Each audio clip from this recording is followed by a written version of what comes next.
এই গল্পটি কাল্পনিক, এটি কোনো ভুল উদ্দেশ্যে নেওয়া উচিত নয়। আরে আমি তোমাকে কিছু জিজ্ঞাসা করছি, বেটা, তোমার মন কোথায়? নিচে বসে সবজি কাটতে কাটতে মা বলল, তখন আমার মন অন্য কোথাও ছিল। হঠাৎ মন ফেরাতে গিয়ে বললাম, কি বলছিলে মা?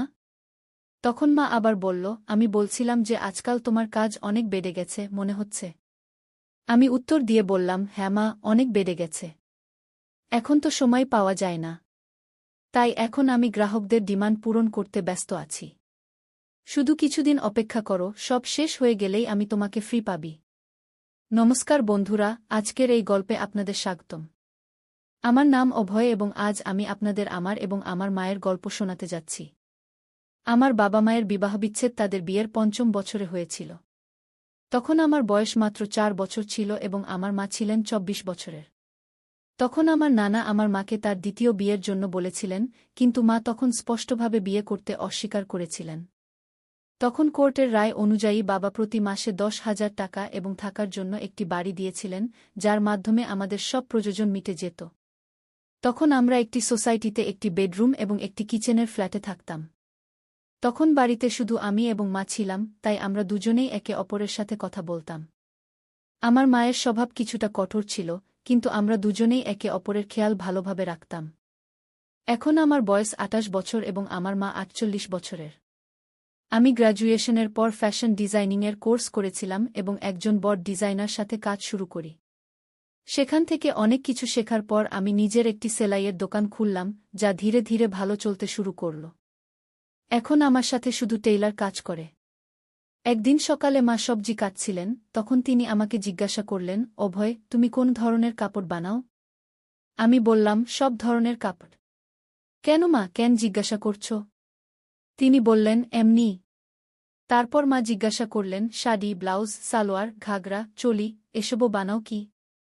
আমি বললাম, হ্যাঁ মা, সব বানাই। তখন মা বললেন, তাহলে তো তোমার সেলাইয়ের দোকানে প্রতিদিন অনেক মহিলা আসে। এতে আমি বললাম, হ্যাঁ মা, ব্যবসা করেছি, তাহলে পুরুষ মহিলা সবাই তো আসবেই। তারপর মা আরও জিজ্ঞাসা করলেন, তাহলে বেটা, মহিলাদের মাপ কে নেয়? কোনো লোক রেখেছ কি? তখন আমি বললাম, হ্যাঁ মা, সব ম্যানেজ হয়ে যায়। আজকাল সব চলে। কিন্তু তুমি এত কেন জিজ্ঞাসা করছ? এতে মা বললেন, আমিও কিছু ব্লাউজ সেলাই করাতে চাই। আমার যে বন্ধু ছিল সে এখন কাজ ছেড়ে দিয়েছে। আমি বললাম, মা, তুমি এতক্ষণ ধরে পাজল কেন বানাচ্ছিলে? যদি তোমার ব্লাউজ বানাতে চাও, তাহলে এতে সমস্যা কি? তুমি তোমার পুরানো ব্লাউজ দিয়ে দাও, আমি টেইলারকে দিয়ে দেব, সে বানিয়ে দেবে, তারপর এনে তোমাকে দিয়ে দেব। এত শুনে মা বললেন, আমার কোনো ব্লাউজ এখন ফিট হয় না, নতুন মাপ নিতে হবে। এতে আমি বললাম, ঠিক আছে মা, আমি টেইলারকে বলে দেব, কাল টেইলার এসে তোমার মাপ নিয়ে নেবে। এখন তো কোনো সমস্যা নেই, তাই না? তখন মা বললেন, বেটা, আমার মনে হয় না যে আমি কোনো অপরিচিত লোককে আমার মাপ নিতে দেব। আমি বললাম, মা, যদি তুমি মাপ না দাও, তাহলে ব্লাউজ কেমন করে সেলাই করবে? তারপর কিছুক্ষণ ভেব ০০ বাজে যখন আমি বাড়ি পৌঁছলাম তখন মা রান্নাঘরে ছিলেন। তিনি আমাকে বললেন, বেটা, এসে গেছিস? সামান নিয়ে এসেছিস? তখন আমি বললাম, হ্যাঁ, সব নিয়ে এসেছি।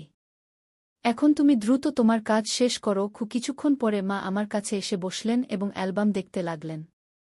তখন তিনি হালকা হলুদ রঙের শাড়ি পরেছিলেন এবং তার শাড়ির কাপড় এত পাতলা ছিল যে শরীরের রূপরেখা দেখা যাচ্ছিল। তখন আমি মাকে দেখতে দেখতে হারিয়ে গেলাম। ঠিক তখনই তিনি জোরে বললেন, অভয়, শুনছিস তো? তখন আমি চমকে বললাম, হ্যাঁ, কি হয়েছে মা? তখন মা অ্যালবাম দেখিয়ে বললেন, এত ছোট ব্লাউজ আমি কিভাবে পরতে পারি?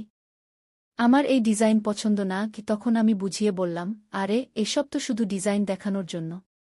তুমি যেভাবে পছন্দ করো সেভাবে সেলাই করে নিও কি? কিছু বিতর্কের পরে মা রাজি হলেন এবং বললেন, ঠিক আছে, চল ভিতরে মাপ নিয়ে নিই কি? তখন আমরা বেডরুমে গেলাম। তারপর আমি মাপ নেওয়ার জন্য টেপ বের করলাম। তখন মা দাঁড়িয়ে বললেন, সঠিকভাবে মাপ নিও, যাতে পরে কোনো সমস্যা না হয়। তখন আমি আমার মায়ের মাপ নেওয়ার জন্য প্রস্তুত হলাম। নিজের মন ও শরীরে পাথর রেখে আমি এই কাজ শুরু করলাম।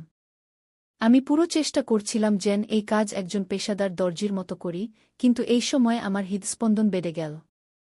ঠিক তখনই মা আরও কাছে এসে আমাকে বললেন, চল, দ্রুত কর, আমার আরও কাজ আছে কি? তারপর আমি মাপ নেওয়া শুরু করলাম এবং প্রথমে মায়ের বাহু, কাঁধ এবং কোমরের মাপ নিলাম। কিছুক্ষণ থেমে আমি মাকে জিজ্ঞাসা করলাম, মা, ব্লাউজের নিচের পাটটি এত ছোট কেন? এতে কি অসুবিধা হয় না?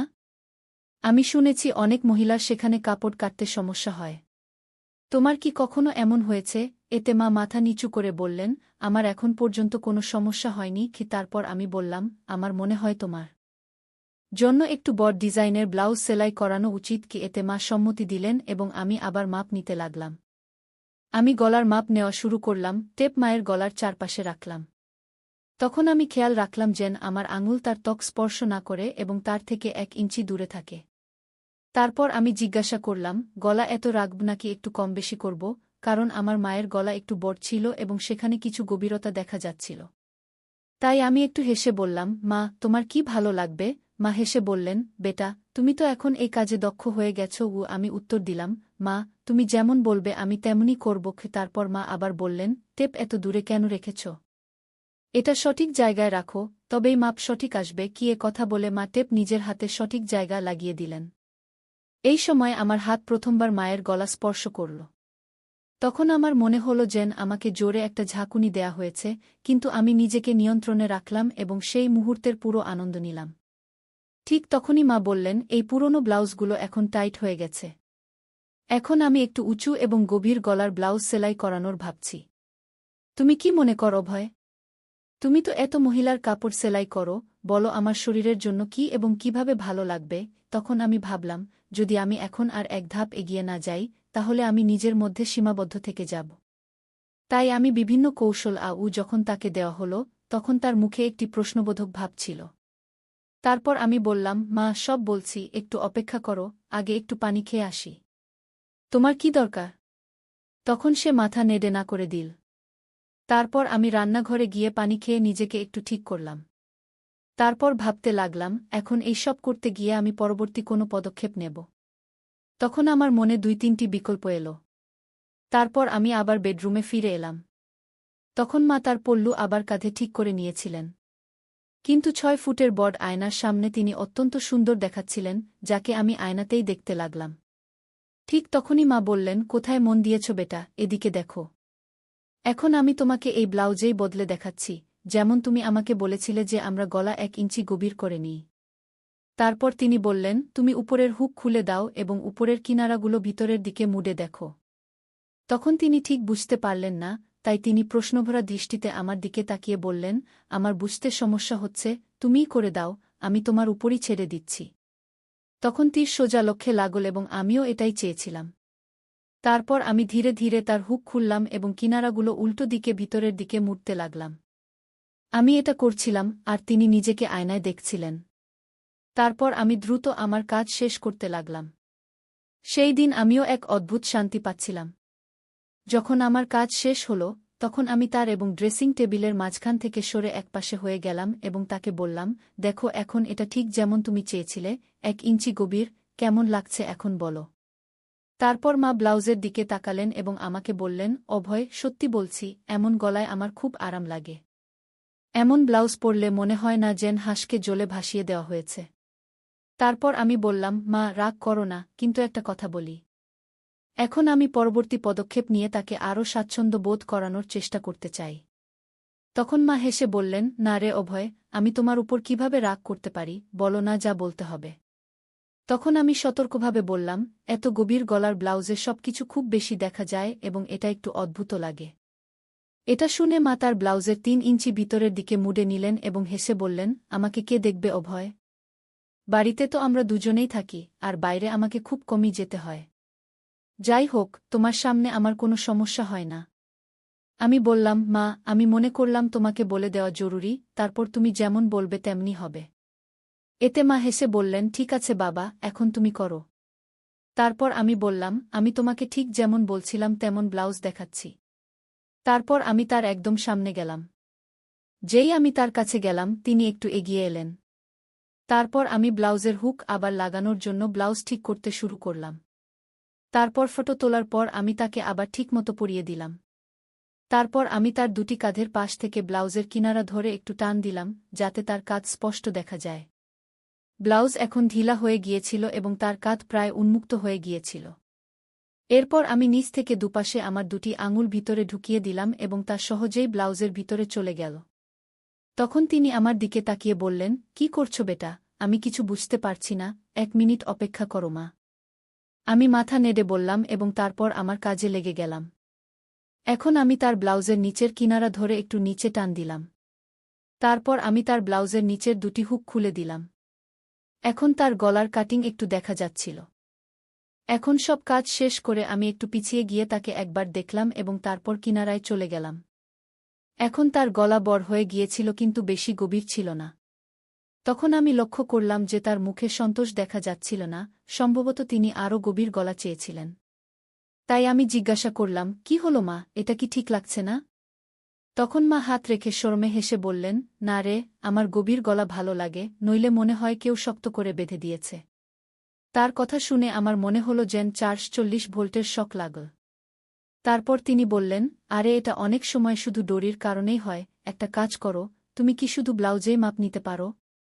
যাই হোক, আমার এমন একটি ব্লাউজ চাই যাতে নিচে কিছু পরার দরকার না হয়, যদি মাপ ঠিকমতো নাও তাহলে ভালো হবে। আমি বললাম, হ্যাঁ মা, এটা ঠিকই থাকবে, কিন্তু বাকি ব্লাউজের জন্য তো নিচে পরা জরুরি হবে, নইলে সেগুলো টাইট হয়ে যাবে। তখন মা মাথা নেড়ে বললেন, ঠিক আছে, তুমি এখানেই অপেক্ষা করো, আমি আসছি। তারপর তিনি বাথরুমে চলে গেলেন এবং দরজা একটু খুলেই রেখে দিলেন।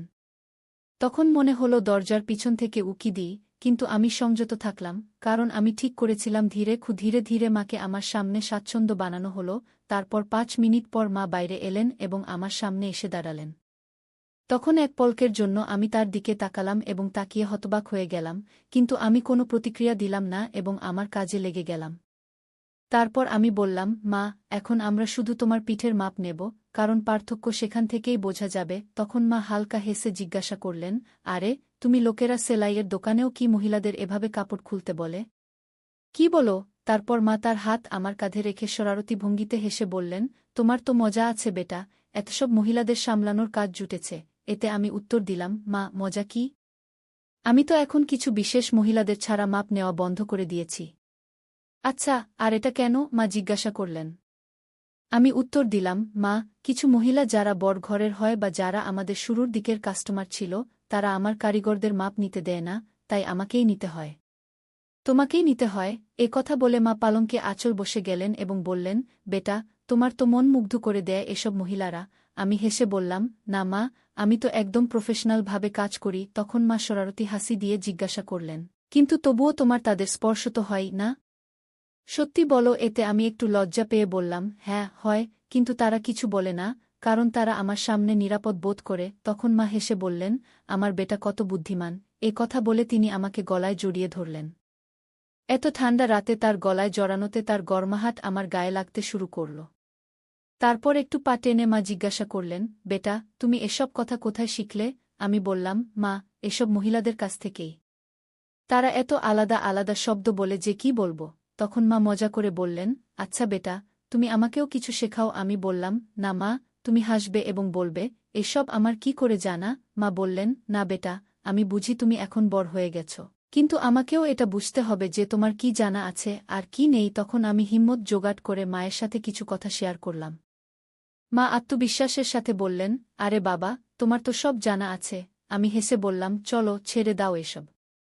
এখন তোমার নতুন ডিজাইনের ব্লাউজ নিয়ে আসি। তারপর আমি উঠে দাঁড়িয়ে জিজ্ঞাসা করলাম, হাত লাগালে চলবে তো? মা নিজেকে শব্দ দেখানোর চেষ্টা করে বললেন, আরে হ্যাঁ বেটা, আমার তোমার উপর পূর্ণ বিশ্বাস আছে। আর কি, তুমি এত তাড়াতাড়ি সব কিছু ফিট করে ফেলেছ? তখন মা একটু জোরে হেসে বললেন, বেটা, দেখো তো কোথাও কিছু আর লাগানোর আছে কি না। তার এই মজা ক্যাবিনেট থেকে একটি গাউন বের করে দেখাতে বললাম এবং বললাম, দেখো, এটি স্লিভলেস, কিন্তু এর ম্যাটেরিয়াল খুবই আরামদায়ক। এটি পরে দেখো, যদি ভালো লাগে তাহলে এই ডিজাইনে আরও কিছু বানিয়ে দেব। মা একটু দ্বিধা করলেন, কিন্তু তারপর বললেন, ঠিক আছে, এটি পরে দেখি। তিনি গাউন নিয়ে বাথরুমে চলে গেলেন। তখন আমি একটু নার্ভাস ছিলাম, কিন্তু নিজেকে শান্ত রাখার চেষ্টা করছিলাম। কিছুক্ষণ পর মা বাইরে এলেন, গাউনে তিনি খুব সুন্দর দেখাচ্ছিলেন। এসে তিনি জিজ্ঞাসা করলেন, কেমন লাগছে বেটা? আমি বললাম, খুব ভালো লাগছে, তোমার উপর এই ডিজাইন খুব সুন্দর মানাচ্ছে। তারপর মা আয়নায় নিজেকে দেখলেন এবং হালকা করে হাসলেন। তারপর তিনি বললেন, হ্যাঁ, এটি সত্যিই খুব আরামদায়ক লাগছে। তারপর আমি মাকে বললাম, তাহলে নিশ্চিত, এখন আমি এমন আরও 2-3টি ডিজাইন তৈরি করে দেব। মা বললেন, ঠিক আছে, কিন্তু খেয়াল রাখবে যেন ম্যাটেরিয়াল সবসময় এমনই থাকে এবং হ্যাঁ, গলা একটু গভীর হলে আরও ভালো হবে। তারপর আমি সম্মতিতে মাথা নাড়লাম। এ কথা বলতে বলতে মা আবার সাধারণ পোশাকে ফিরে এলেন। তারপর আমাদের কথোপকথন সেখানেই শেষ হয়ে গেল। শেষ পর্যন্ত আমি অনুভব করলাম যে মায়ের সাথে এই কথোপকথন শুধু তার আরামের জন্য ছিল না, বরং একটি নতুন দৃষ্টিভঙ্গি বোঝার জন্যও ছিল। এটি এমন একটি মুহূর্ত ছিল যেখানে আমরা দুজনেই একে অপরের অনুভূতিকে আরও ভালোভাবে বুঝতে পেরেছিলাম। তাই বন্ধুরা, এটা ছিল আমাদের আজকের ছোট্ট গল্প। আপনাদের এই গল্প কেমন লাগলো কমেন্ট করে অবশ্যই জানাবেন। আর যদি গল্পটি পছন্দ হয়ে থাকে তাহলে লাইক করুন এবং আপনার বন্ধুদের সাথে শেয়ার করুন। আগামীতেও এমন রোমাঞ্চকর গল্পের জন্য আমাদের চ্যানেল সাবস্ক্রাইব করুন এবং বেল আইকন প্রেস করতে ভুলবেন না, যাতে আপনি আমাদের কোনো গল্প মিস না করেন। ধন্যবাদ।